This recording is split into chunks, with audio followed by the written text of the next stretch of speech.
As the soldiers led him away, they seized Simon from Cyrene, who was on his way in from the country, and put the cross on him, and made him carry it behind Jesus. A large number of people followed him, including women who mourned and wailed for him. Jesus turned and said to them, "Daughters of Jerusalem, do not weep for me. Weep for yourselves and for your children. For the time will come when you will say, 'Blessed are the childless women, the wombs that never bore and the breasts that never nursed.'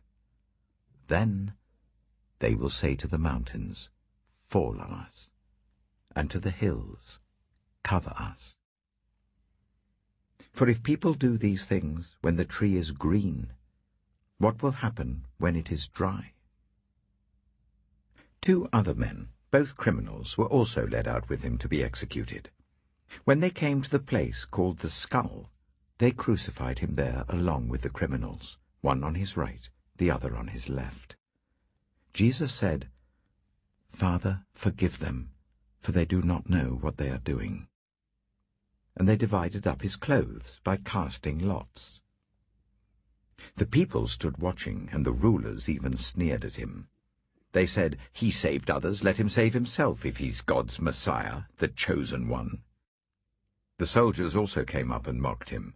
They offered him wine vinegar and said, "If you are the king of the Jews, save yourself." There was a written notice above him which read, "This is the King of the Jews." One of the criminals who hung there hurled insults at him. "Aren't you the Messiah? Save yourself and us." But the other criminal rebuked him. "Don't you fear God," he said, "since you are under the same sentence? We are punished justly, for we are getting what our deeds deserve, but this man has done nothing wrong." Then he said, "Jesus, remember me when you come into your kingdom." Jesus answered him, "Truly I tell you, today you will be with me in paradise." It was now about noon, and darkness came over the whole land until 3 in the afternoon, for the sun stopped shining, and the curtain of the temple was torn in two. Jesus called out with a loud voice, "Father, into your hands I commit my spirit." When he had said this, he breathed his last. The centurion, seeing what had happened, praised God and said, "Surely this was a righteous man."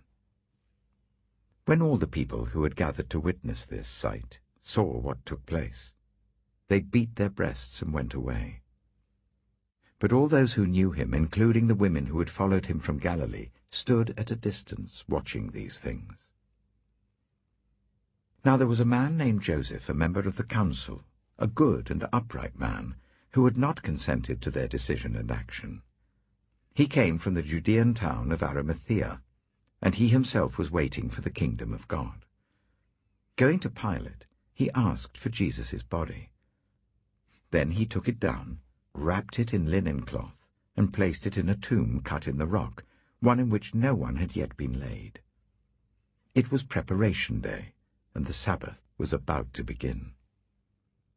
The women who had come with Jesus from Galilee followed Joseph and saw the tomb and how his body was laid in it.